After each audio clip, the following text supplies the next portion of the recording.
the CyberHub bunker and studio, you're tuning in to the CyberHub Podcast. And now for your host and CISO, James Azar. Well, good morning, everyone. Welcome to a busy show here on the CyberHub Podcast as we wrap up this week, July 14th, 2022, episode number 300 and something, right? I've stopped counting episodes. We're way over 300 at this point for this specific show.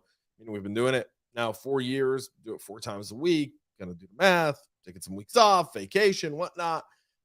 So really fun episode today, though. We're going to be talking about Retbleed. We're going to be talking about Microsoft actually doing something very effective. We're going to talk about Congress not doing their job, right? And that goes to both sides of the aisle. We're not going to get partisan today, but we are going to definitely have a conversation about this, and there is a call to action at the end of it. So we're going to get to all that and more, because as cybersecurity professionals, as practitioners, we need some legislation in order to better do our jobs, in order to kind of create a standard across the industry, so that CISOs don't have to fight the boardroom battle every single day. So with that being said, let's get right into the show. But before we do that, my double espresso, whatever you're drinking this morning, I hope you enjoy it. Drink it, make it yours. Let it refresh you and power you for this Thursday. Coffee cup cheers. CyberHubPodcast.com. Go check out all the latest there. Lenovo is patching a UEFI code execution vulnerability affecting many laptops. Lenovo released a security advisory to inform customers that more than 70 of its laptops are affected by a UEFI BIOS vulnerability that can lead to arbitrary code execution. Researchers at ESET discovered a total of 3 buffer overflow vulnerabilities that can allow an attacker with local privileges to affected Lenovo devices to execute arbitrary code. However, Lenovo says only one of the vulnerabilities, CVE 2022-18902, impacts all devices, while the other 2 only a handful of laptops. These vulnerabilities can be exploited to achieve arbitrary code execution in the early phase of the platform boot, possibly allowing the attacker to hijack the OS execution flow and disable some important security features. The vulnerabilities were caused by an insufficient validation of data size parameter passed to the UEFI runtime service function get variable. An attacker could create a specially crafted NVRAM variable, causing buffer overflow of the data buffer. In the second get variable call, it added. Also, Retbleed, we're going to talk about that here in just a minute. There is an advisory for this in place now. There's some patches for some of these flaws. There's also some workarounds.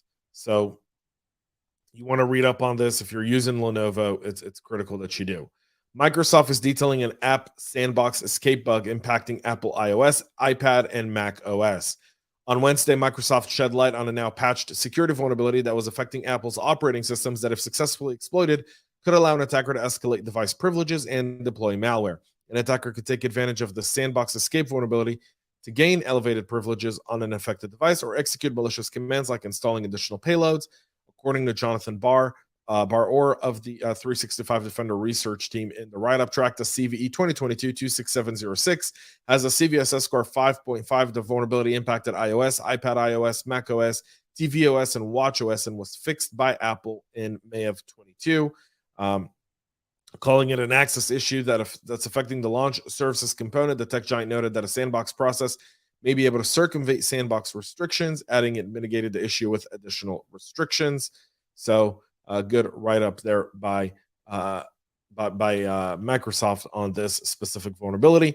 Additionally, this one is big. A new Retbleed attack can swipe key data from Intel and AMD processors.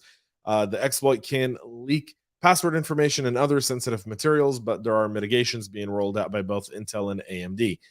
This new speculative execution attack that can covertly leak password data and other sensitive material is sending Intel and AMD into a scrambling mode as they try to find some workarounds for it. Researchers from ETH Zurich have named their attack Retbleed because it exploits a software defense known as Retbleed, which chip makers introduced in 2018 to mitigate the harmful effects of speculative execution attacks. Speculative attacks, also known as Spectre, exploited the fact that modern CPUs encounter a direct or indirect instruction branch. They predict the address for the next instruction they're about to receive and automatically execute it before the prediction is confirmed. Spectre works by tricking the CPU into executing an instruction that accesses sensitive data in memory that would normally be off limits to a low privileged application. Retbleed then extracts the data after the operation is canceled. Retbleed works by using a series of return operations to isolate indirect branches from speculative execution attacks, in effect directing the software equivalent of a trampoline that causes them to safely bounce. Stated differently, the Retbleed works by replacing indirect jumps with calls with returns, which many researchers presumed weren't susceptible. The defense was designed to counter variant 2 of the original Spectre from January of 18, abbreviated as BTI. The variant forces an indirect branch to execute so-called gadget code, which in turn creates data to leak through a side channel. We'll see how we're going to be tracking this here. And we'll give it an update. Both Intel and AMD have issued advisories. The Linux community and VMM vendors are all working on software mitigation guidance that should be available in or around the date of the public disclosure as well. So a lot to go there. Microsoft has released an open source toolkit for generating a software bill of materials, which is a great move forward, folks. So the tool called Salus works across platforms, including Windows, Linux, and Mac, to generate SBOM based on the SPDX specification, Redmond said in a note announcing the toolkit release. Redmond's decision to open source the Salus tool is directly linked to the government's push for mandatory SBOM to provide software transparency in the face of supply chain attack. The SBOM is meant to be a definitive record of the supply chain relationship between components used when building a software product. It is a machine-readable document that lists all the components in the product, including open source software, much like mandatory ingredient lists seen on food packaging. What a great step. What a great step in the right direction here by the National Telecommunication and Information Administration. They've issued technical documentation, correlating industry feedback, and proposing the existing formats for the creation, distribution, and enforcement of SBOM. And it's a key requirement for the U.S. government cybersecurity executive order. And Microsoft is positioning its tool as a general purpose, enterprise-proven, build-time SBOM generator that can easily be integrated into build workflows. So awesome there. And our final story here, Commerce and Defense Secretary warn of consequences without action on the Semiconductor Bill. Two members of the Biden administration are warning of potential consequences if Congress fails to pass legislation aimed at investing in the semiconductor industry in the United States amid a major shortage.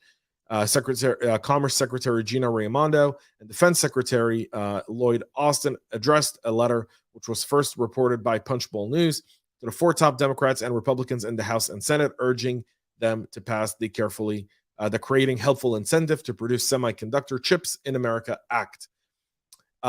Given we're headed towards a recession, given that China is eyeing Taiwan, given that could lead to World War III and will probably do so, given that it will lead to a lot of economic hardship, including the introduction of real cyber warfare into everyday citizens' lives, this bill is critical for the nation.